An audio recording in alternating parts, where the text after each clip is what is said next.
Everyone, welcome back to Manufacturing Hub Live. My name is Dave. This guy up here is Vlad. Super excited to have everyone on.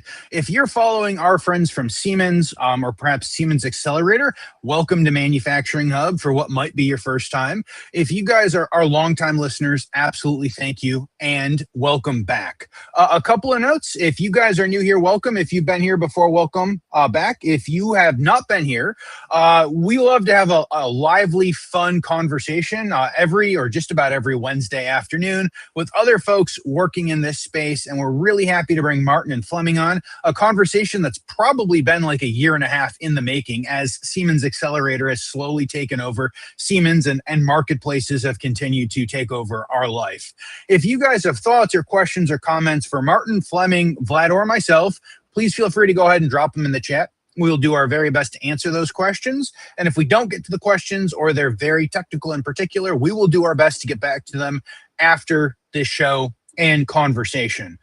So as I said, I'm super excited to go welcome Martin and Flemming to the show. We get to talk about Xcelerator, but more so we get to talk about Marketplace. And as Vlad has heard me say probably several dozen times, I've always been enamored with like the thought behind a marketplace from what my brain thinks is a much better first Steve Jobs impersonation of welcome to the iPhone. This is the app marketplace, which is really like the app marketplace, the Apple marketplace, or like the Google Play Store like 10 years ago.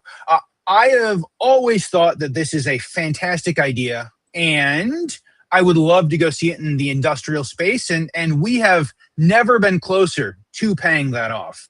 So having said that, officially, everyone, welcome to Manufacturing Hub. My name is Dave. This guy up here is Vlad. This is Manufacturing Hub, episode 269. Today, we've got Martin and Flemming on from Siemens and Siemens Xcelerator. Guys, welcome to the show. Thank you so much for being here. Thanks for having us, Dave. Martin, Flemming, thank you so much for taking the time. I think it's going to be a very, very interesting conversation. Before we get into it, I would like to obviously get your backgrounds, understand a little bit better how did you get started in our industry, understand a bit of your career, and ultimately tell us about what you are doing today, please. We'll start with Martin. Okay, yeah, thanks. Pleasure to be here. It's my first episode of the Manufacturing Hub, so I can't wait to have that lively conversation that you promised, Dave and Vlad. I've been with Siemens for about 12 years, came later in my career to Siemens, unlike most middle-aged German white guys that I represent here today. I started actually in the corporate technology, so the headquarters section in a business excellence role. And then I had the opportunity to morph into a more operational consulting role, which is what brought me to the US. And I built an operations consulting team where one of our focus areas was introducing good old-fashioned lean manufacturing practices across the factories, across our Siemens businesses, but also meant that with more and more digital technologies. And in some cases, even, leave the shop floor and transition that into a new business model, generating new business streams. So these were the kind of like the two areas. Fast forward in my current role, I'm the country program manager for Xcelerator. We will talk more about it. It's a big initiative for Siemens. It's really how we want to make our promise real, to connect the real and the digital world by offering the most comprehensive portfolio of solutions. I know that sounds like very much corporate talk. I will give more examples later on. But my role is to help build this as a capability for Siemens, but first and foremost as a capability for our clients, existing and new ones, and a little bit also a mission of democratizing access to technology where Siemens has a lot. We're adding even partners to that mix to make it as simple, as easy, as convenient as possible for clients to find what they need all in one place. Awesome. Appreciate it. Flemming? Yeah. So first of all, thanks again for having us here. Flemming Kongsberg. I am the odd Siemens guy out in many different ways. First of all, I live in California, so I don't have a lot of people in my time zone, but we're building it up out here. Second, I've only been here for a little over 2 years. Employed and working directly for the CTO organization out of HQ, which is tasked with building new innovative solution that goes across the Siemens different portfolios. So again, you can see I don't live in a silo. I work across the organization, and I really focus on what our customers need and working backward from that, delivering those solutions. Parallel to that, I run our SMB focus, which is what we'll be talking about, I assume, here later today, what we're doing to bring Siemens into the small and medium-sized businesses in the US in particular. And why is this actually important to me, and how did I end up here? Well, before I joined Siemens, I spent almost 8 years over with Amazon Web Services, building up partner solutions, partner infrastructures, and as such managed Siemens as a partner and helped Siemens get listed on the AWS marketplace. So if you want to talk marketplaces, I've been probably employed and working with getting some of the largest companies around the world you can imagine, from both industries and also business applications, infrastructure partners, listed and selling at scale on a large marketplace. In terms of how I got into the industry, now we're going to go really back to, dare I say, 80s and 90s. I actually have my master's degree in total quality management and spent several years in Japan, working with some of the largest companies and technologies around quality management, working with some of the largest industrial manufacturers in Japan on some of those kind of topics. So been in the industry, in and around manufactories and built factories over the years. So yeah, it's a pleasure to be here today, and I look forward to our conversation. Absolutely. Thank you so much. I think there's, again, as I listen more thoroughly to both of your backgrounds, I think there's a lot of conversations we could definitely pursue. I think the goal today was to focus specifically, on Xcelerator, SMBs, and the marketplace. And so I'm not going to spend a ton of time dissecting, the previous companies, because I think it's super interesting to also learn how you're bringing a lot of different expertise before you came into Siemens, and what that ultimately means for manufacturers of different scale. But I think Siemens also has such a vast portfolio of products, from trains all the way to PLCs and industrial software, as well as services, that maybe will constrain this for the purposes of the 1 hour. So I want to maybe ask you a higher level question before we get into Xcelerator, and that is, what kind of challenges do you believe the manufacturers are facing today, right? And for now, we'll keep it a little bit broad as we maybe scale it down to small and medium in just a moment. But the manufacturing space in 2026, what are some of the challenges that you discuss with manufacturers? Do you want me to take that first, Martin? Yep. Sure. Okay. So I'm happy to go first. And one of the things that's interesting to me is, like, I specifically focus on some of the small and medium-sized businesses and the challenge that they're facing with. But I actually don't think that they're much different than very large companies are dealing with. I typically see it in like 4 different areas where I think it's important to take a look at that. Number one, we all know that hiring in this industry for people to work on the shop floor and in the manufacturing plants continues to be a challenge, right? We're seeing a generational shift in many of these companies out there, where the owner has now run the business for 30, 40 years, whatever, and now moving on. So first of all, there's a challenge to get leadership in place. But even more importantly, it is hard to get people on the shop floor working with these machinery technologies that are actually producing physical things out there. That is definitely a challenge that I think a lot of them are seeing in both big and small companies together out there in our industry. Second of all, I think we all know that costs are going up, whether it's because of inflation, due to tariffs, supply chain issues. You consistently have to focus on driving costs down in those organizations. And that creates a really, really big challenge, because if you have to do that, you got to remember, you still got to get things out the door every single day. And then you have to suddenly do focusing on areas that might not be something you focused on for the last many years. That's a different challenge. As I mentioned and I'll get to my third challenge here, is we've had companies that have been in operation for 20, 30, 40 years out there. Guess what? The infrastructure they're looking at on their shop floor is a combination of machines that have been bought over years. It is machines that are 20, 30-year-olds, that are machines they bought just a couple of years ago that have all the bells and whistles of technology. And then on top of that, you put software from ERP systems and open source and cloud on top of all that. So if you want to make changes to all of those things, guess what? It becomes a myriad of challenges you suddenly have to overcome. And that means that sometimes, no, it's too hard. Let's just keep going the way we are. And if I were to mention a fourth challenge here, is, well, the demands that are happening on the manufacturing companies out there are ever in teaching and ever going. Customers want more, they want it faster, they want it cheaper, and more importantly, they want smaller and smaller lot sizes. We heard somebody, one of our leaders told me after a meeting in DC a couple of weeks ago, says, today or until now, you've been living on making mass production, importing in big bulk from overseas. Well, now when you're seeing more and more manufacturing happen locally, well, guess what? You need smaller batches, you need more flexibility, you need higher quality.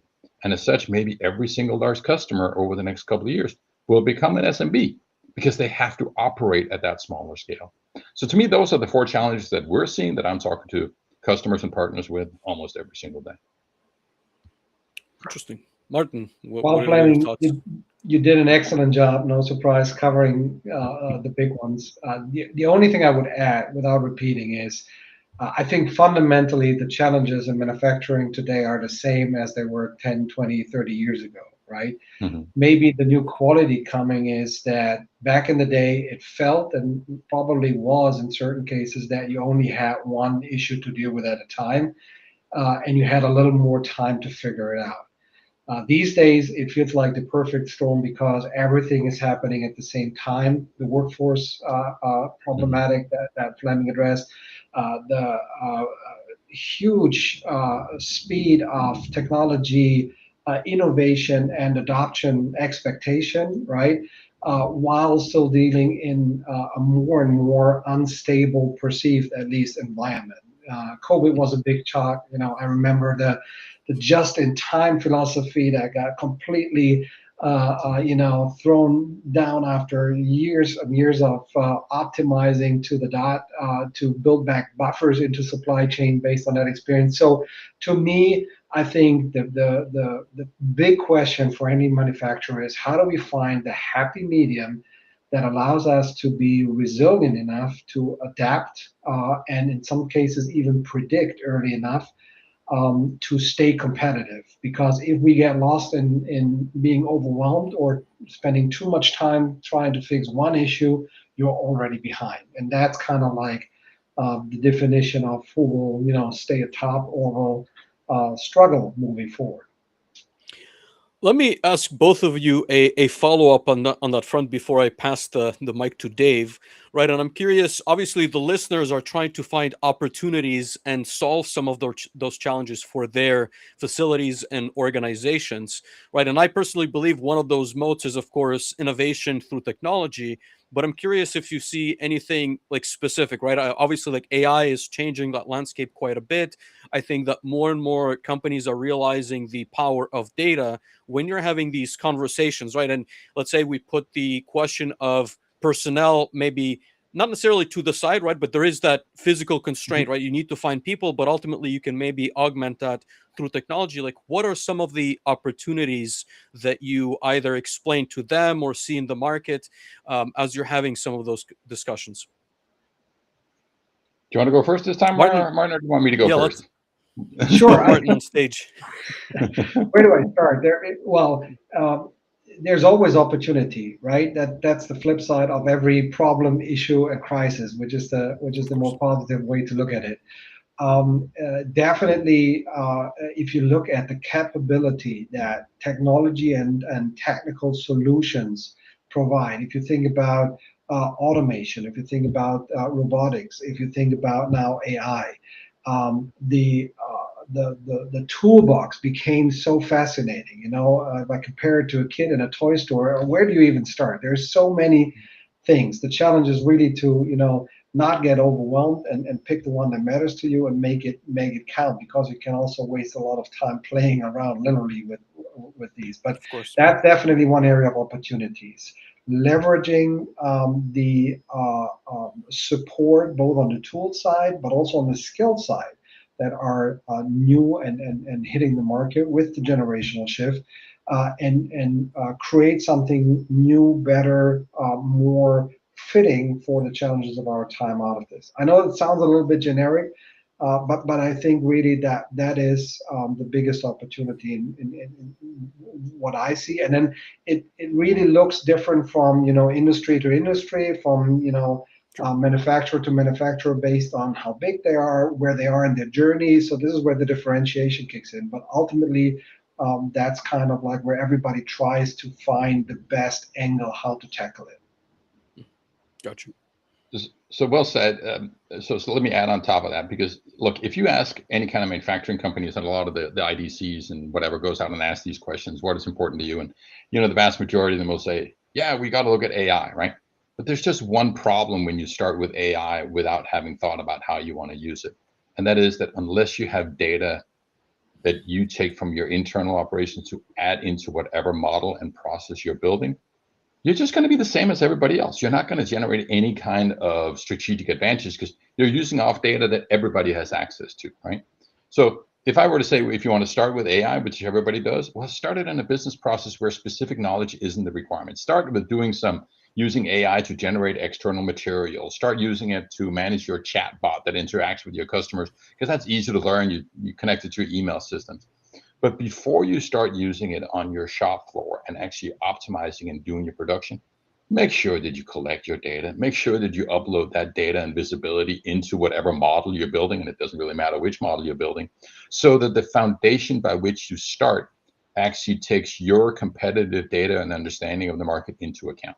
So make sure that you figure out how to collect the data, connect the data, look at the data, make it a side project if that's all you want, and then upload that to whatever model you're building, and then build from there on out. If you jump yourself into start using AI on, process optimization, just leveraging my machine is broken, what should I do, and think that'll give you a competitive advantage, you've already lost the race, right? Start figuring out where's your data, how do you get your data out of there, build it into your model, and then start becoming the smartest person in the room.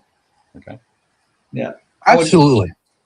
Great point. Please, I would Martin. add to that. So it starts with that and being clear about what problem you're trying to solve. That's the step that some people try to forget, because AI is the next shiny thing, right?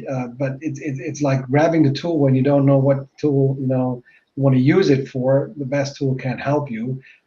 So that's also fundamental insight that hasn't really changed, right? And I think to add on top of that, absolutely, Martin, right? Because the thing is, if you actually start doing data, you don't need AI to create a Pareto chart of where your quality problems are or where your pipeline is getting stuck somewhere, right? Get that out of that, and then whatever that hits that, this is my biggest problem, start there, figuring it out from there on out, right? So start with data before anything else. Absolutely. I really like how that all came together. I will say, Flemming, when Vlad had asked you about some of the problems, you gave a very comprehensive list, perhaps a much more comprehensive list of all of the problems that we are experiencing than I had anticipated. But I thought you made a lot of good points when we talk about the problems and we talk about the fundamental shift that manufacturing is experiencing currently right now.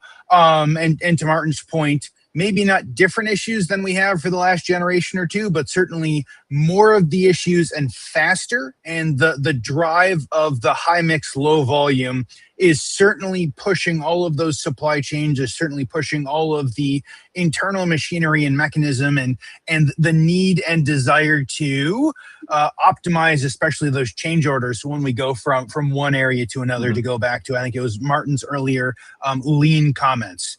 I will say to our listeners, we had a really good conversation a couple of weeks ago, episode 267 with Ujwal Kumar, who's the president of Siemens Digital Industry Americas.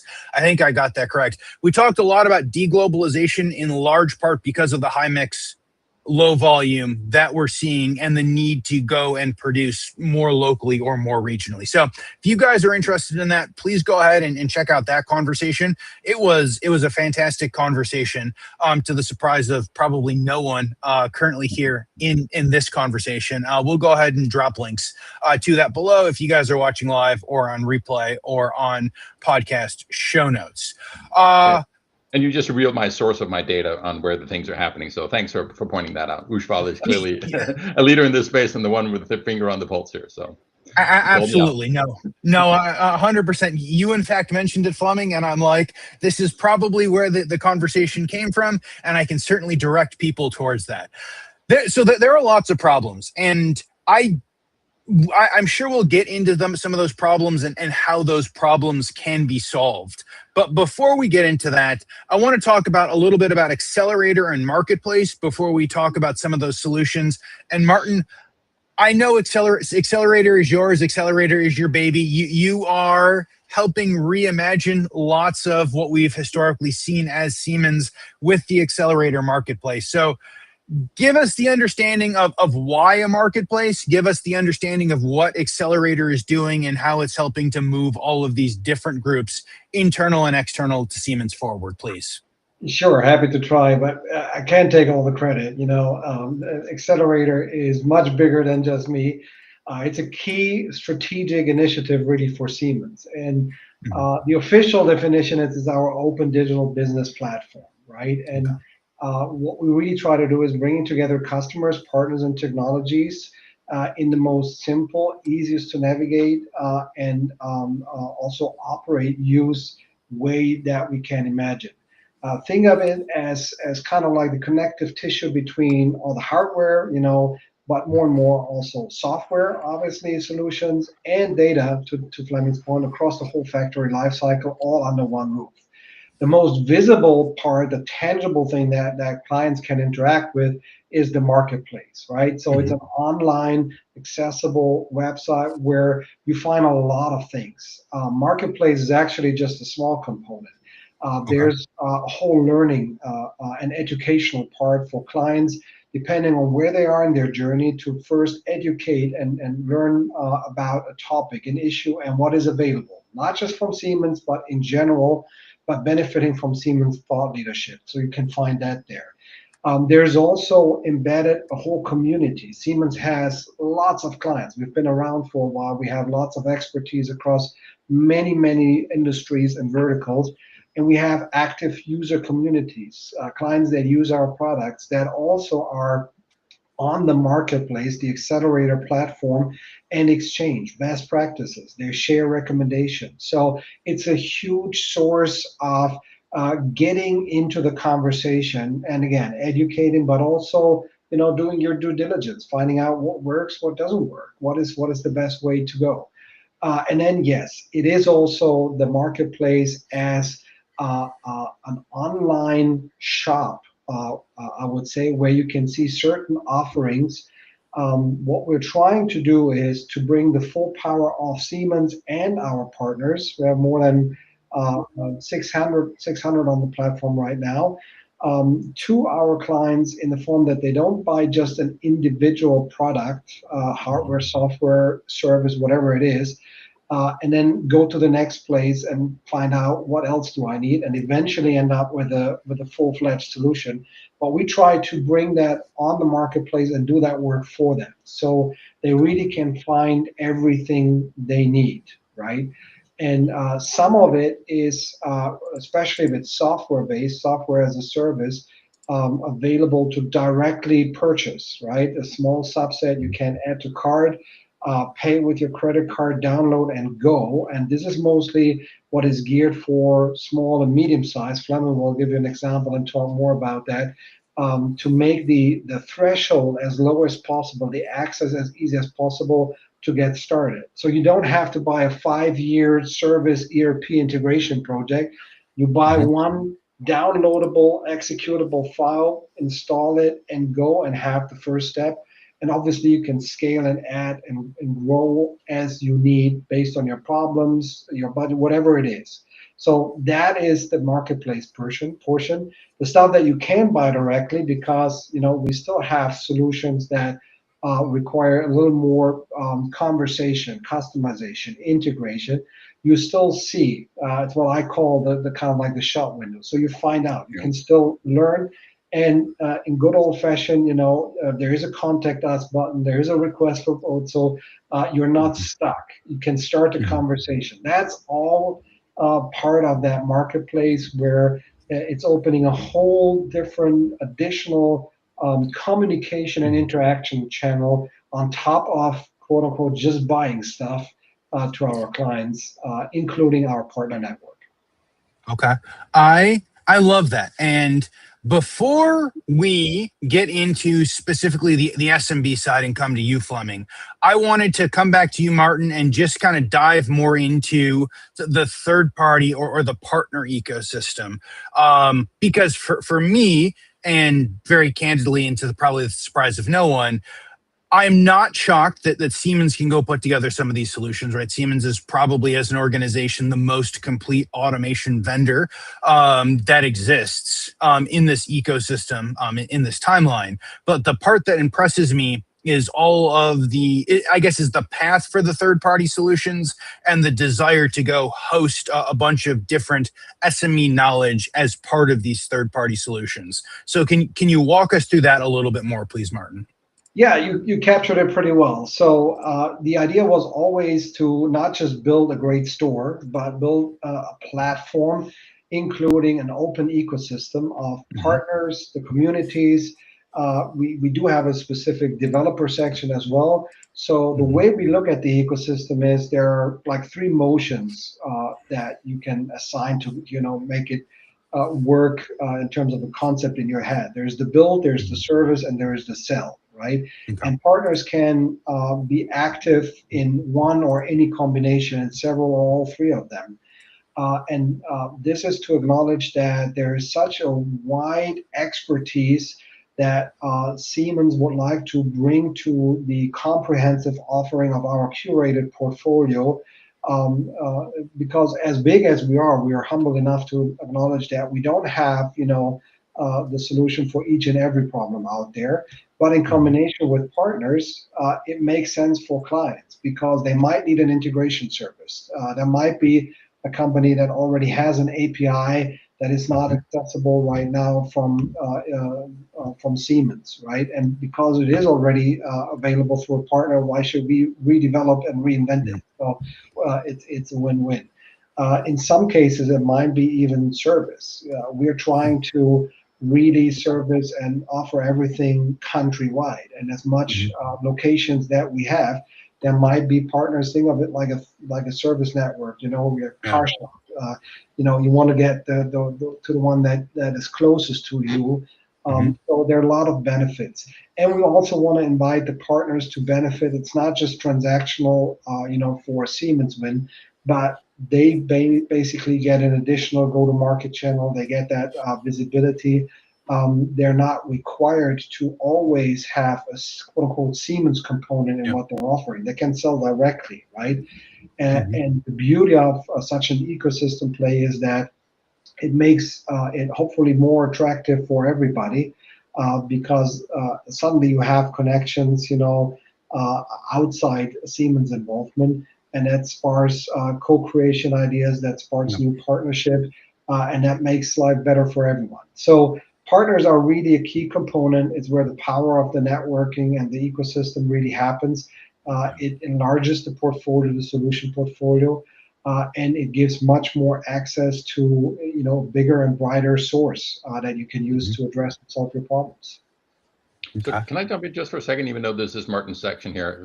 I've got a bit of experience in this area, so I will interrupt for a second, right? I really think you can summarize this up in really 2 words: why we do this and why we have a marketplace like this, and that's in customer obsession, right? We recognize, as Martin so eloquently pointed out, we might not have the best solution for every single use case or anything challenge or vertical out there. By having an ecosystem that we make available through a marketplace that makes it simple to buy, simple to buy, simple to maintain, and simple to grow around, is all about giving the customers the ability to run their business the most optimal way and find where they need, right? And that's where I think the Xcelerator marketplace really shines in bringing that to life and enabling that, because we are customer obsessed. If our customers aren't successful, neither are we. And this is our platform for making that happen. Let me ask, if I may, also a clarifying question, because I don't want to assume that our entire audience has the same familiarity as Dave and I have, right? Even as external parties. So when you say partners, right, can the end user come in and be a partner on the platform, or is it more for integrators, distributors? Could you paint a picture, I guess, like who is currently in the platform? So the short answer will be yes. when we say partner, that includes to become a seller on the marketplace. So basically, your company, you can apply. We have a little bit of a vetting process, right? But once you are onboarded and acknowledged as a partner and part of the Xcelerator ecosystem, that allows you to offer your compatible offerings through the marketplace and sell directly. That will be a typical example for that sell motion, right? If you're a service partner, you can also just be a partner, just, meaning that we would feature you for those solutions that require a service component, right? Where Siemens doesn't do the service. But hey, if you're kind of like an Amazon, right? If you're interested in this, you might also want this, or customers that bought this also. So if you buy this solution, here's already a pre-vetted service partner that you could consider, for using it long term. So that will be then a partner, for example, that will be featured there. Not necessarily a seller in a traditional sense, but a solution partner, if you want to say so. And to that end, the current partners that you would find on the platform really cover a broad scope from startups, medium-sized companies, all the way to obviously our previously already existing big partners, big logos, because Xcelerator, like I said, is really the umbrella for all kinds of clients.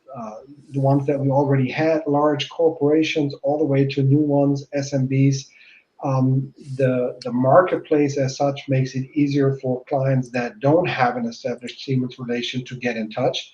But it's bringing the full power of Siemens plus the partners and sellers that are in the ecosystem to our clients to really deliver the value that they deserve.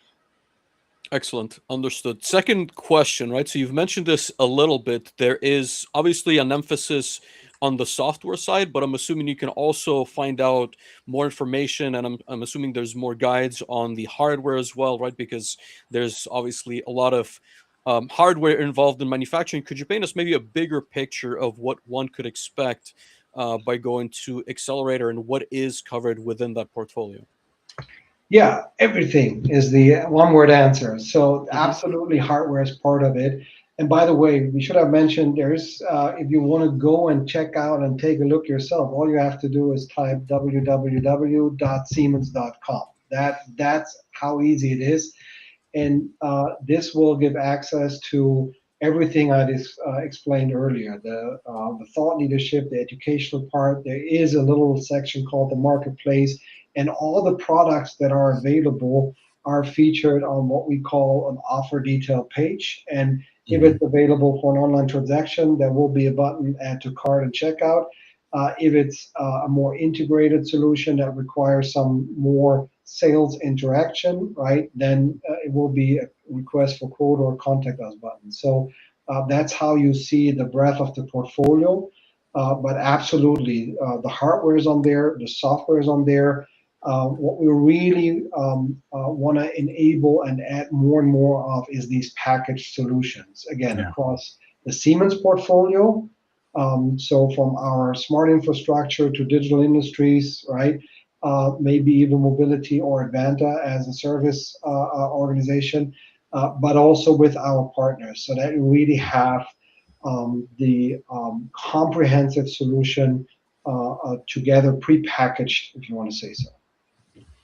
Perfect. I really like the offering, right? Because as I've mentioned a little bit off stream, I do have a potential client that needs exactly what you're describing, not only on the solution side, but also on the consulting and education side as well, right? They need to train their engineers and get up to speed with some of the solutions they already have on the plant floor, but also how do we modernize, quote unquote, and make things better into the future. So really appreciate that. Dave? Yeah, no, I love it. As you guys know, and as longtime listeners of the show know, SMB is where I do the vast majority of my work throughout my entire career. And so hearing that and hearing kind of this is the focus and it's a one place to go understand the entirety of the solution. Solution-based sales are always the hardest, but are also the most important to groups that don't have ginormous engineering teams and people who are going to do this once or twice in their career and need a place to go start. So this has been exciting. I would love to go kind of walk through what this looks like in a product and application. And so I want to come to you, Flemming. I know there's an SMB package. I think you guys call them packages. So I know there's an SMB package. Can you maybe walk through what that package is? We can talk about some of the pain points that it helps. And then beyond the package, go talk about what an entire implementation solution would look like, please.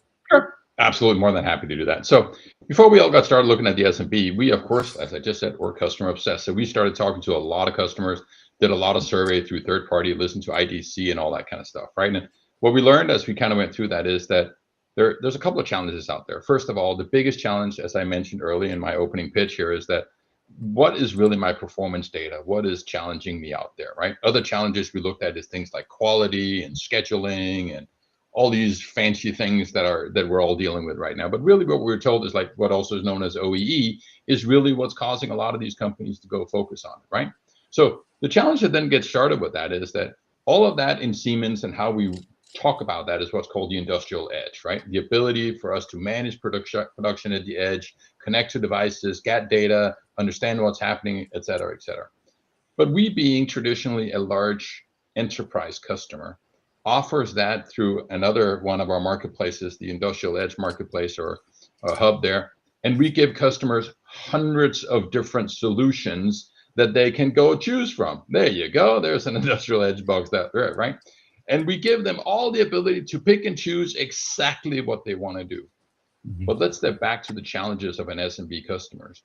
40% of SMB customers, according to the data we have, does not have an IT department. Right? Mm-hmm. They're dealing with people who's been running things the same way. They might have an engineering team, of course they do, but they don't have an engineering team that can go in and look at 2,000 or hundreds of different offers that they got to stitch together and say, I want this, and I want this, and I want this, and I want that. And I go like, that ain't never going to happen. You've lost interest before you even done that, right? So what we, because it's just going to be too hard, right? So what we said is, how about we curate that first set of offerings by taking 10, 12 of those solutions that we actually know will enable you to go in, find your devices, connect your devices, and showcase where your biggest challenge and opportunities are in a dynamic environment. That's step number one. So we curated that. We added in some performance insight, which is dashboard capabilities, a little bit of Mendix if you want to customize things yourself and build some local apps just to, again, we got to cross-sell where we can, right? It is a business after all, right? And then easily connect it. And then we created a tool inside our technology tool that actually takes all these tools and capabilities as treating them as one-offs to actually help you install it in a matter of 30 minutes or less. Now, imagine that as a Siemens Enterprise type of a solution. Like usually that would be like 60 hours to even get the first IPC up and running, right? We can basically do it on a local PC in a matter of minutes. And we then said, wait a minute, we have this thing called the Xcelerator Marketplace. Let's sell it through that. Because interestingly enough, SMB customers are much more likely to buy something through a marketplace where they use a credit card to buy than an enterprise, right? And why is that? Well, guess what? If you need to approve something spent in a large enterprise customers, can you imagine the approval chain you have to go through? Yeah, and an SMB customer, the one who typically buys this might be the owner, the CEO, the head of manufacturing, somebody who's like, you know what, let's go do it. So you think, wow, that's interesting. I can go buy this on a marketplace. But we said, just like a good TV commercial, but wait, there's more. We also said, you know what, we're going to make it free for the first 3 months, right? So you can actually try it through our marketplace. You click, you buy it. Yeah, you got to give us a credit card because we kind of know who you are. And if you don't turn it off, we need a way to bill you. So yeah, that's how the process works, right? But we give you a 3 months pilot or free try to buy that allows you to go do all these things. So that's the way we saw integrating customer needs, customer solutions that we already have, fit for an enterprise customers, easy to install and easy to buy through our marketplaces. And we've tied all that together with a big bow and a tie on it. And yeah, we're seeing increasing customer acceptance and interest in that. Okay. I love that. There are several parts that I want to dig into, but I guess we talked about the free 3 month trial. It's a bit more of a tongue twister than I had anticipated. But we talked about the first 3 months are a free trial. Can we say August 2026 what it costs for someone if they want to continue to run it? Because I think that is a shock. Everyone has heard me say in this conversation, I feel like it's a shockingly low price. Is that, can we get like a head nod, yes or no, if we can say it? Okay, perfect. Called Getting Started with Production. As Martin alluded to, you can go find this on. Go to that website, search for Getting Started with Production Optimization. And the shocking low price you'll see there is that when you then actually want to go forward and use that, it's $2,000 a year to manage 3 of your machines and connectivity across all of that, right? And then you can buy upscale from that per machine. You add on there more data points, more alerts, more notification. All comes with a set of packages that you buy on top, and you scale that through the marketplace as well, right? So for $2,000 a year, not a month, per year for 3 machines, you can actually start building up that complete insight that goes back to our first problem. How do I get started with AI? Actually, now I can start pulling data from my machinery, get it installed super easy, just like you're building a Lego model, basically. I'm Danish, so that resonates with me, right? So build it up, and it's affordable. So if you can't afford that, you know what, then you've got bigger fish to fry, right? That's another problem you got to figure out first, right? But we've talked to customers and partners, and they said, is that per week, per month? No, that's per year, right? $19.99, that's how to get started, right? Yeah. The way I like to phrase it is really, you know, a part of the mission of Xcelerator is transitioning from, you know, having a client buy a software project to subscribe to real outcome. And that's really a great example of what that does. And exactly. Let me, if I may, ask a question on that front, right? Like, what does that maybe timeline look like? Like I said, I have some thoughts in my head with this potential customer, but ultimately I'm trying to better understand. I'm looking at the website on the side, which we will have posted obviously in the show notes for those who are curious. But it looks like, as you mentioned, Flemming, you can connect to a certain number of machines. Obviously, they need to be, I would assume, on the Siemens ecosystem to pull that data. What does the customer need to do and gets as a result of that, right? You've mentioned OEE metrics. Obviously, again, there's the side note of IT not being perfect. Maybe they get some remote connectivity as a result of setting that up. Like, could you walk us through maybe what do, in your experience, those first like 3 or 6 months of setup look like? So first of all, let me correct one thing you said. You have to be in the Siemens ecosystem. Of course, we'd like you to be that, but let's get real. There's a lot of other vendors in this ecosystem. So the solution we have here allows you different protocols and different connectivity. So you can even connect our competitor products into this platform here to the most extent, right? There might be some extreme things out there. We're not a protocol we might not be familiar with, but Ethernet, IP, Profinet, all the standard connectivities and PLCs that are out in the market, you can connect them in there as well. So we are not just a Siemens ecosystem play here. We really go on a much broader scale than that, right? So looking at the timeline, right? From the minute you procure or sign up for a free trial, we have had one of our partners test it and set it up in their lab. And from they click install it to my computer to they being set up to start connecting devices was 24 minutes. Okay. So just wrap your head around that, right? You have now a functioning system on a local PC. You don't even need a Siemens expensive IPC. Any kind of Windows enabled type of machinery with some virtualization on it can get you up and running in less than half an hour, right? And then you go into a Lego guidebook that basically says, if you want to do a bottle, we have several examples in there, a bottling plant or whatever it is that you want to do. This is how you then connect to your devices and then configure the dashboard that we provide you to whether it's reliability, whether it's quality, whether it's OEE or any kind of other metric that you change setup times, whatever, based on the tags that you can pull from the machines and the devices you connect to, right?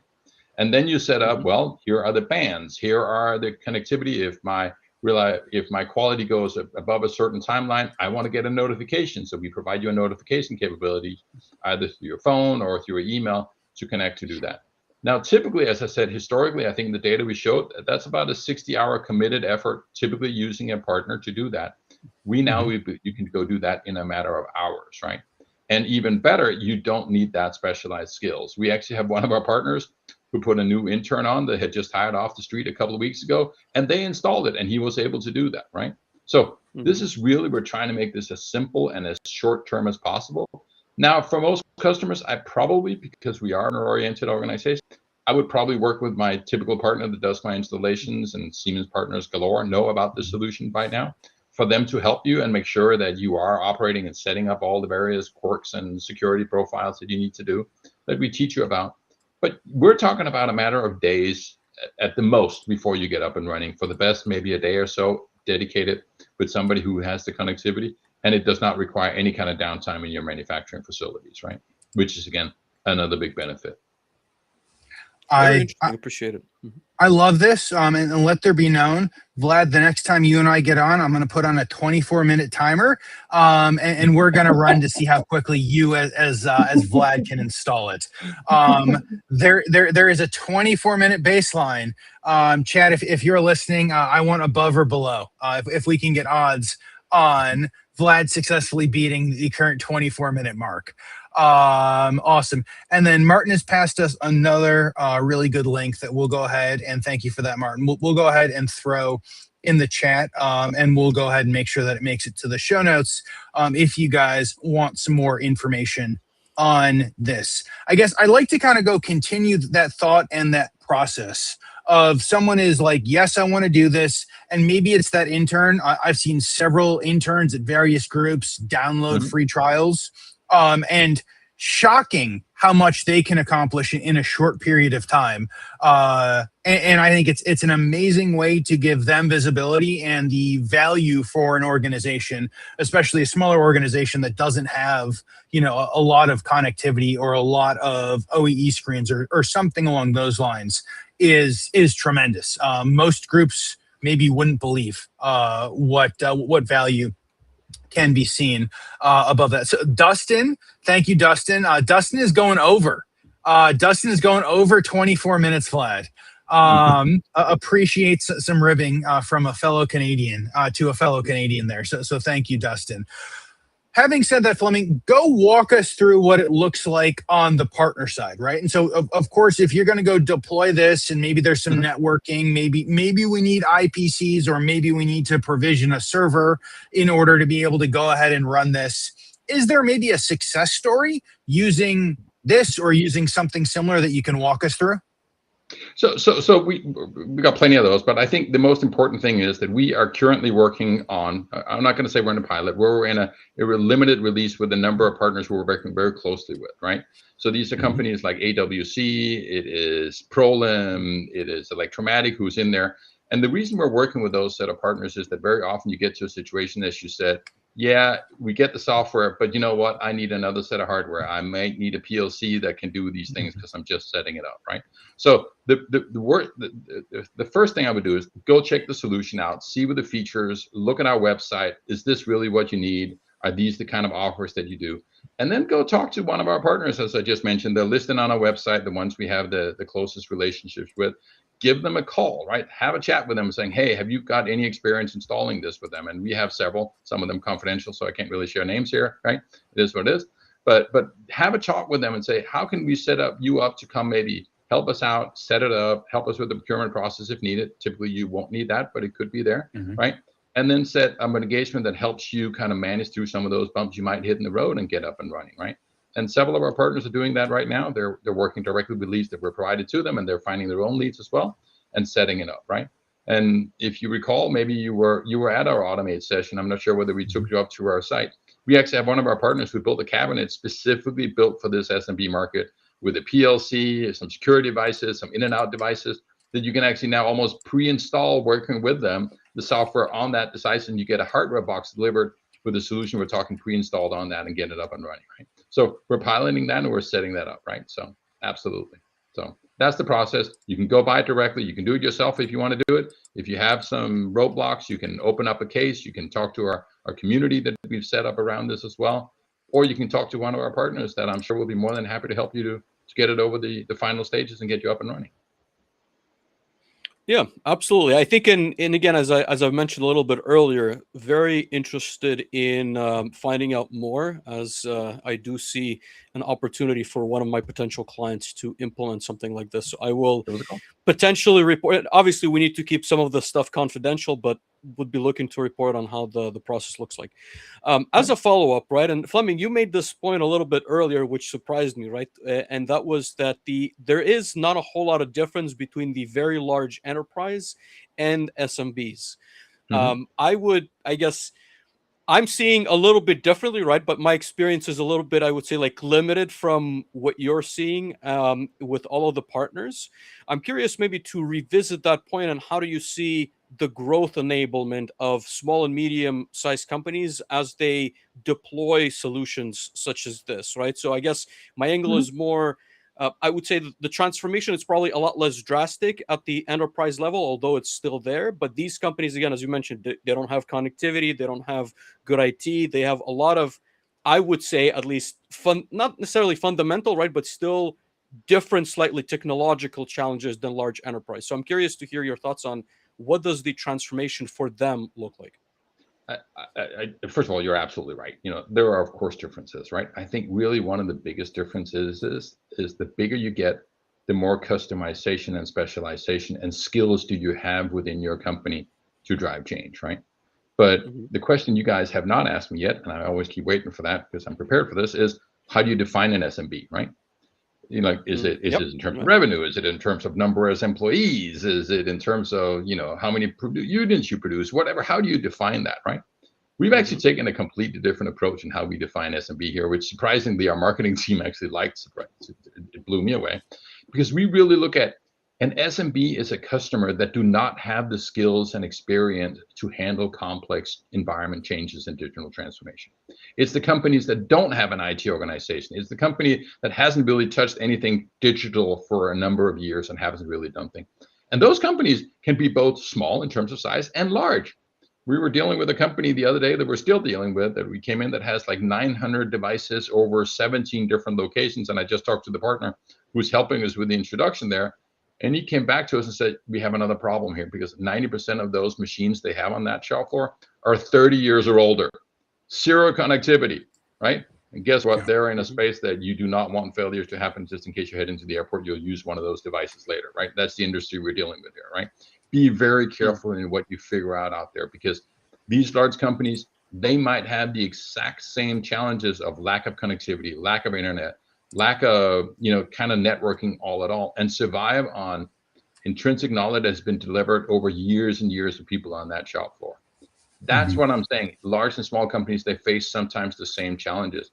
We're focusing on the SMB and the market is really on the ones that know they have to start dealing with digital transformation. Know in order to be competitive, they have to look at their data. Know that in order to go to AI, you have to start looking at the data and collectively, systemically, and use it as you build your own model. That is why I see that there's a difference between large and small. It is the skills and the capabilities they have that are driving how they address digital transformation. And that's the area we're focusing on helping with. I think it's a really interesting definition. I like that definition. As Vlad was talking about enterprises and as Flemming, as you were defining what how we would typically define an SMB enterprise and then redefining it for us. I did a quick Google. So I was doing some work at a fairly large enterprise over the last couple of years who was experiencing all of the same things that you were talking about, Flemming, of the lack of connectivity and all of the machines that were 30 years old. In fact, on several dozen of these machines, we looked at them and we gave them the honest assessment of we could go connect them as it stands on Modbus and Serial. But it would really make much more sense for you guys to upgrade at least the controllers on this to modern controllers and then do the next collect, store, analyze phase for a fraction of the cost. And they're a Fortune 200 organization. And I can list at least a dozen of those facilities that I've had conversations with that are all in the same or perhaps worse that as you described, Flemming. So I like. There's another one. If I may jump in here for a second, right? It's much easier to make that decision to go and use cloud capabilities in a smaller company than in a large one, because those smaller ones might not have the restrictive policies that for other reasons larger companies have already put in place, right? So it can be easier sometimes the smaller you are, right? Because you just don't have the people who sit and they typically have less legacy to deal with too, right? Yeah. Exactly. No, I would say of of many of the fastest moving organizations that I've worked with in the past 10 years. Many of them are smaller organizations who one person can say yes, and they can go make policy changes and shifts in a much quicker manner than to the point of what it takes to go and go through the enterprise process, as we had discussed before. This has been really awesome. I feel like, Flemming, we could ask you like 10 more hours of questions just on this, but I want to go talk about what else, right? Like, I want to talk about what else on the accelerator side, if only because we are time constrained on the podcast in and of itself. But I want to talk about what else, and I guess probably up to you, Martin. We got you on to talk about Xcelerator, and then Flemming has been filling us in all on these SMB packages, which are very exciting. But what else should we expect from the Xcelerator marketplace? Either things we haven't talked about, or maybe directions that we can look for Xcelerator to continue to move. Yeah, stay engaged. I mean, Xcelerator is a living thing. We're working on it every day, 24/7, right? And it's only getting better and better. We're adding more portfolio. We're expanding its reach. We are redefining the customer experience, and we're bringing more partners on. So if you checked it last week, check it again, because there will be something new and exciting, right? And it's really designed to be interactive and not just a one-off transactional thing. But it's a part of your everyday solutioning, problem fixing, education, right? Like I said, there's also community on there. So the what's next is big and bright. It's hard to pick just one thing. So my advice would be stay engaged, try it out, and become part of the conversation, right? It's very much interactive. To Flemming's point, we're customer obsessed. We're not doing that because we think that's the best, what we want to do. We are doing that because we want to deliver value for our clients, so we depend on their feedback, on their input. So if you like it, that's great, but come back also with, challenge us, argue with us, say, hey, I was looking for this and I couldn't find it yet. So that, gives us a specific angle to add the next best thing.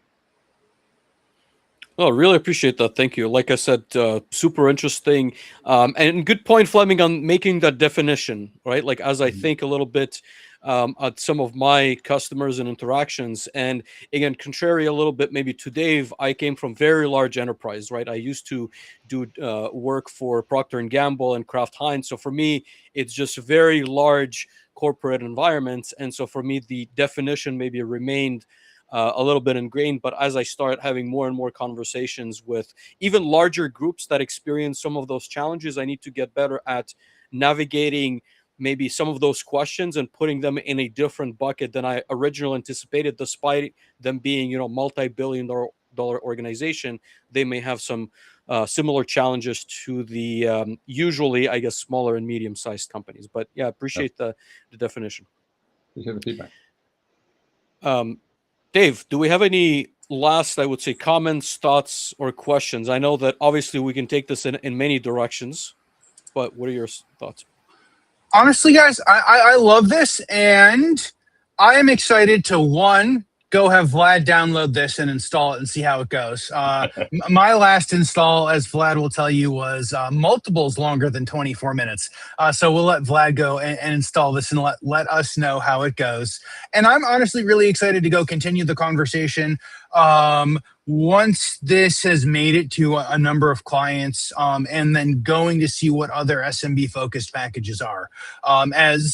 As we had a conversation with Ujwal ahead of the show a couple of weeks ago and at Automate, it really feels like packages like this, marketplaces like this, are the direction that we need to go in order to bring what is historically a lot of very siloed pieces of hardware and software into manufacturers that have one person who at 9 o'clock on Thursday night is frantically Google searching, how do I go do this thing? I've got 20 minutes. Please, someone give me a 20-minute answer for a 4,000-hour problem. And so I'm very excited to hear and follow along on how this goes.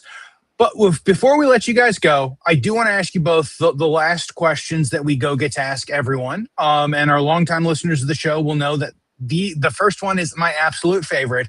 We'll come to Martin first on the predict the future question. And Martin, I want to know from you, give me the future of marketplaces in the industrial automation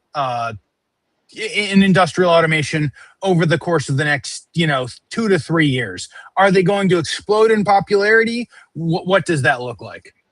Yeah, good question. I mean, there is a huge community out there that predict and expect that we are already in that shift where B2B will become more and more an online transaction. And I think that's true in many aspects because there is a shift also in the buying journey, right? That typically, you can argue about the exact percentage, but like 60, maybe even 70% into that buying journey, that's when your client actually reaches out the first time to talk to you or interact. Everything else in terms of educating, thinking about it, finding a solution happened already before. And where did it happen? Online. Marketplace is an online answer to that. So I think the way forward will be make it even simpler, even easier. The technology is there, chatbots, AI. You don't need to know, the structure, the product portfolio, the catalog of the vendor you're looking at. You just go and ask a question, which is, by the way, really much, very much also what we see, in terms of industrial AI. We started Xcelerator as a offering for digital transformation. We're adding it and transforming it further into the launchpad for industrial AI, which very much is that kind of interaction. You don't program a machine, you just talk to the machine, right? And then you figure it out as an operator how to optimize, how to run it more efficiently. So that's what I see where marketplace, Xcelerator marketplace will evolve further into over the next couple of years. Okay. I love that. I'm a little terrified of the last part, as most people will have heard me say, when it comes to operators going and optimizing things with AI on the plant floor as the process is running. But call me old-fashioned, guys. Flemming, I want to ask you same question, predict the future, but maybe talk more about the SMB market space. Do you imagine that we're going to have a explosion of, yes, this is the answer we've been looking for? How do you imagine that looks over the course of the next few years? I think the explosion will definitely be with AI. Let's get real, right? Yeah, I know you're as scared as I am, and that's why we've invented the terms. Somebody much smarter than me have invented the terms called guardrails, right? That says you can do this, but you can't do that, right? I think the real innovation I think you're seeing is when are problems going to get solved in the manufacturing process you have today. And I should also, for the audience, mention that while we have been talking about what we're doing in terms of packages and simplification in the automation space, we actually have a very similar solution out called getting started with product design. Because guess what? The quality problems and the productivity issues we have actually start when you design a product, right? Then you start building it, and then you start setting up your plant, and then you start producing it. All of those three things and elements from product design, realization, and optimization is actually what we're trying to solve today. And all of these things then get more and more combined, and they're going to be supported by partners. They're going to be supported with partner solutions, and they're going to be, last but not least, of course, supported by AI. So now if you take that AI revolution on top of all of this, yes, we can use AI to fix the problem, fix your scheduling, whatever. But the real things actually happen at the product design stage. And that's where I think you're seeing a huge evolution from taking the AI capability to build and design new products. And then the learning that you do from that is now going to be sitting where you do the manufacturing. So imagine when you open up a box that arrives at your port, and that opening in the box realizes that there's maybe not 10 devices in the box, there's only 9, and one of them is defect. You do not, in 5 years, need people to fix that problem. You will automatically have a new order placed for the missing part, go back to the design center to figure out why was this product misdesigned and misconfigured, and how do you reschedule that thing downstream so that your manufacturing process doesn't sit and wait for that 10th missing part of that device part to be fixed. That is where we're going, and the Xcelerator marketplace is going to be the place to get all of those solutions and deliver that, whether it's a Siemens solution, a partner-enabled solution. That is where we're going, and that's why this is a fascinating space to be a part of these days. Okay. I like it. I would love if we could remove at least Dave as the human in the loop of large portions of those processes. If only because those are some of the worst parts of any job that I've ever had to do. When it comes to that on all ends of we're missing a part, also they're missing a part, also how do we prevent these missing parts from happening? So absolutely Absolutely. fantastic. I appreciate it, Flemming. Martin, we want to come back to you and ask you for some career advice. So if someone is early to mid-career, probably in the automation or manufacturing space, if they're listening to this, what is the best piece of career advice you have for them? Don't be scared. That would be my first advice. I do believe AI is here to stay, and it will change a lot of things. I'm not in the camp, where I'm full on the AI train and AI will take over. I think the best career advice right now is actually focus on that transition space. There's a ton of knowledge. Flemming gave the example where traditionally shop floor has been run and managed by people that have the intrinsic knowledge, right? And then there is AI. It will take years to really make that transition, and you need people that are really capable of understanding how things work before AI can be a complementary addition and support. So understand enough about AI to be in a position where you understand how to use it, but that requires that you still have the good old-fashioned skills, right? That goes for Yes. manufacturing, that goes for other trades.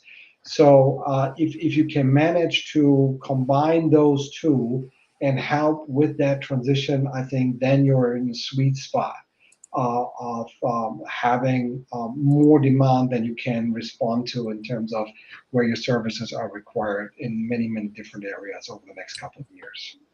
Okay. I love that. Hard one to follow, but you've impressed us with all of your answers so far today, Flemming. Same question to you. If someone is early to mid-career, what is the best career advice you have for them?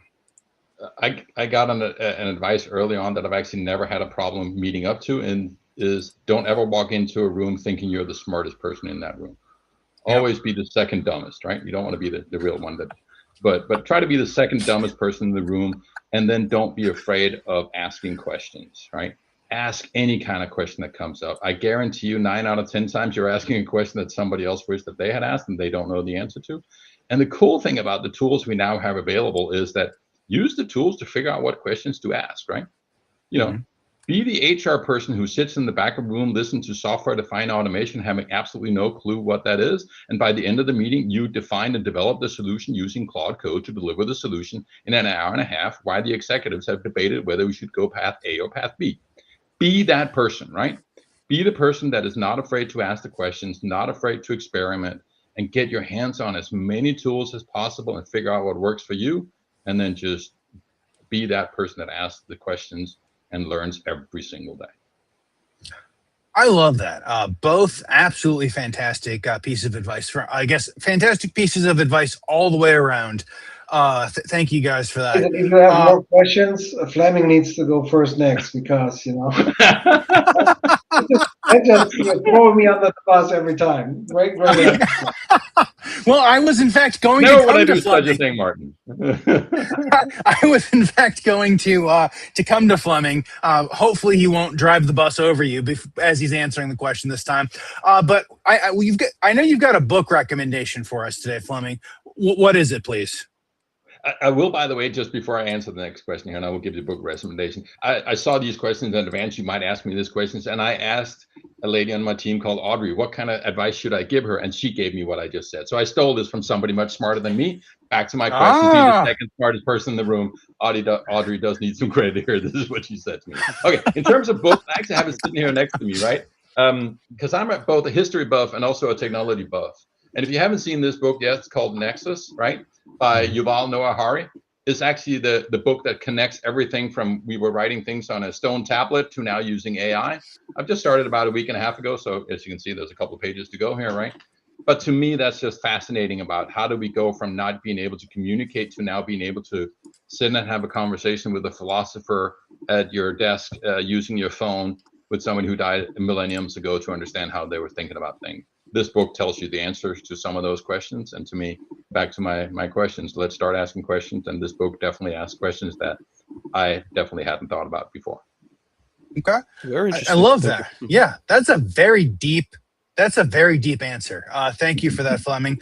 Hopefully, Martin, you've also got a good book recommendation when it comes up. Flemming did not set a low bar, but what do you have for us He today? never does. He never does. Well, I think I have a good one because I like it, right? And Good. my day job leading a digital transformation activity, I didn't bring the hard copy, but I have the digital version here on my Kindle. The book is called Range: Why Generalists Triumph in a Specialized World. I found that fascinating. Okay.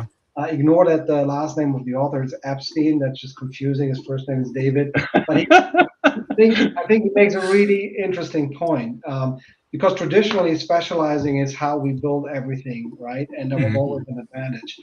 We talked a little bit earlier about how the world changes. Everything is happening at once and it's faster, which creates more uncertainty.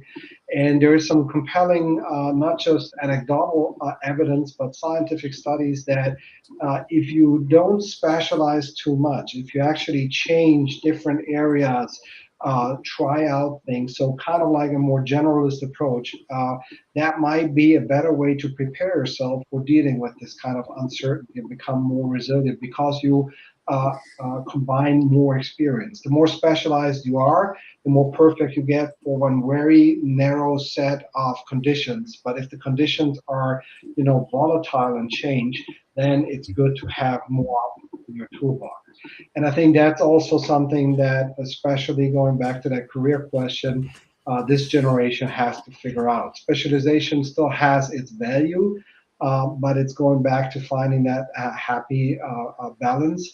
And because things change so fast, maybe it's not, the way to plan a 30, 40-year career just in AI, but maybe, do a trade, learn something more physical, and then combine those two. That gives you just more options. So the book will explain more proficiently, why that might work. But I found that thought very interesting and a good asset to work on if that is something that resonates with you. That's super interesting, right? So I am obviously following all sorts of different industries and verticals. I would generally comment that consulting in a general sense has been affected by AI. But obviously, I'm curious to learn more what points the author is making in the book. So I've added both of them to my Amazon cart and looking forward to it. So really appreciate the suggestions. Hey, in the Absolutely. manufacturing world, just think IT and OT. Yeah. You don't even have to go outside manufacturing, to have universes clash. But yeah, Martin, that's a whole other, like, I've spent my entire career arguing the IT and OT convergence, and I don't know what I'm not gonna go and discuss that, right now. But there's a lot of That's challenges for our there. next There's a podcast, lot right? Let's yes, do that. that's Yeah. a whole. That's a 3-hour, if not more, conversation. But Well, yes, I Vlad, definitely know a short only have conversation. 24 minutes. Yeah. Yeah, Vlad's going to monologue the ITOT convergence issue as he is uploading the software into the Yes. Siemens IPC. Awesome. But no, I've got many opinions on that side. But let me, I guess, move us to the fourth question, right? And this is one of my favorites, right? Because I think everyone's trying to understand where AI and the industry is ultimately going. But the way I would frame that question is a little bit simpler, right? So imagine for a moment that I'm an entrepreneur in residence working under either one of you, I guess, like in order. What kind of ideas, products would you have me work on? Martin? Thank you for taking Martin So- first, because I'm going to have to think about that. Inspire Well, I'm me, curious. Martin. Well, Where do you think, I guess, like, that's in a really good rephrasing, one. I think if we stay with the, let's stay with the AI thing for now. The most recent shift that we saw is from transactional AI, where basically gave better and faster answers compared to a Google search, to where we now have agents, right, that are kind of like autonomously working. And a big thing for every company, organization, enterprise to figure out is, how do we orchestrate agents, and how do we govern it, and how do we organize the governance? Think about liability, right? Agents mean they're not just coming back with an answer to you, they actually take action, and you have to define at what point the human will be still in the loop, say yes or no, but also what happens if whatever action the AI decided, the agent decided to do, caused an error or an injury, or even worse. So I think the idea to work on is, imagine how that play, the orchestration of agentic AI needs to look like. To come back to what Flemming said, what are the guardrails? What are the use cases? What data do we need? So start wrapping your head around that concept to explore where is it useful and where are the boundaries. Very interesting. I appreciate that. I think that's a really, really good point. And I think maybe even industry specific, right? Because I think there's going to be general solutions, but then does that apply to manufacturing and the industrial space is a big question on my mind as you described it as well, right? There's a lot of different nuances. Yes.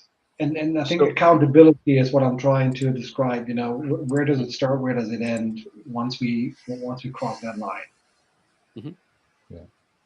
So I don't have any as smart as answer Martin just gave there. I think what I would focus on for somebody who come in as a startup there is, as I mentioned before, there is a generation change happening in smart and medium-sized companies where leaders are going out, new leaders are coming in.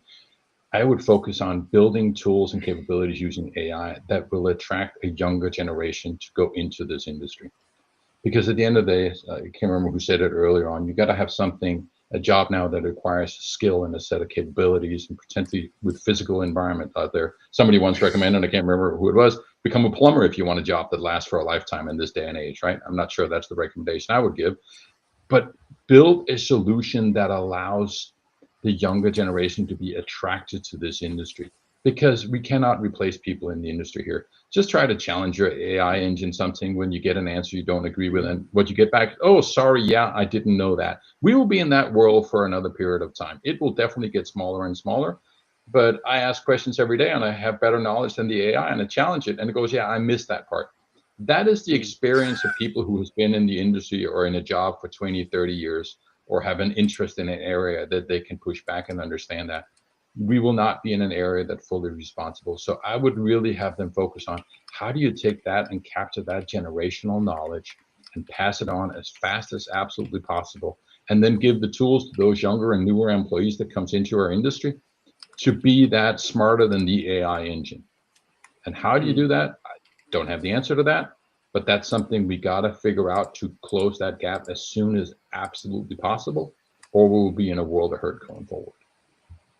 Really interesting. I genuinely like that perspective. Appreciate it. Absolutely. I think fantastic answers all the way around. I think absolutely fantastic answers all the way around. Somehow we have already made it to the end of our show and our conversation. So Martin, Flemming, thank you guys so much. Last question, we'll throw it out to whomever wants to answer, is for our listeners. How can they help? I'm sure we would love people to go ahead and download some Siemens Xcelerator packages and the packages that we have, if it helps them on the SMB side. But basically, your open platform or platforms to go ask our listeners anything they can do to help. Flemming, why don't you go first? I thought we needed a question from the audience. Like, look, I would say go ask the questions and challenge us, right? Tell us how we can become better at meeting your needs and your opportunities, right? Tell us what challenges you have. Be communicating. We have actually community channels out there. There's a lot of Reddit channels where we were on just the other day. We had an Ask You Anything kind of a session out there, right? Challenges. How does Siemens become an SMB focused company? It's not what we're known for, but we want to get there. We want to help you things. We have the technology, we have the insights, and we have the ability to scale you, right? Challenges, go out there, ask us questions, don't be afraid. We're here to help. We're here to really help drive a transformation in the industry better than anybody's ever done before. So we're here to help.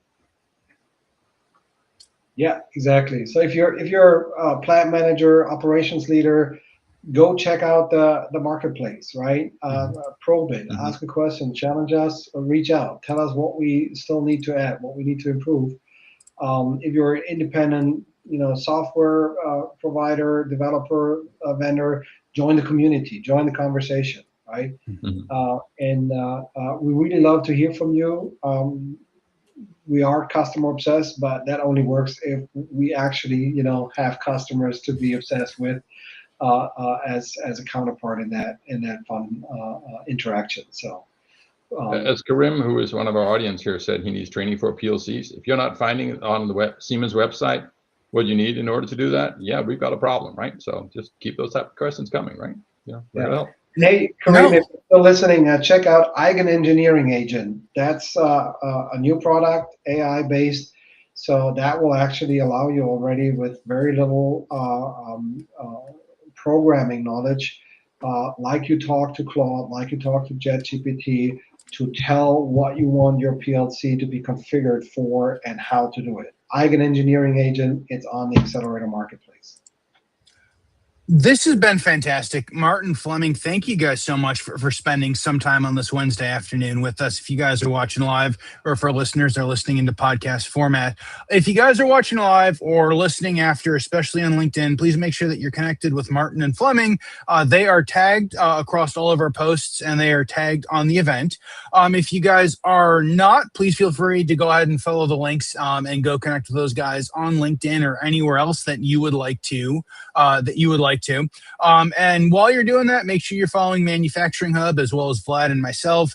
Thank you to Siemens for continuing to sponsor these episodes in the Manufacturing Hub facility. If you guys have made it this far on podcast or YouTube format, you're absolutely awesome. Please hit the thumbs up and rate us 5 stars and follow along and subscribe and all of those other good things. When I ask the questions, Vlad releases the episodes and more of you listen, which is absolutely fantastic. One last note. For our listeners, next week we're rolling into a systems integrator theme and like a systems integrator, how to build a business theme. So we're very excited for those next episodes. Until next time.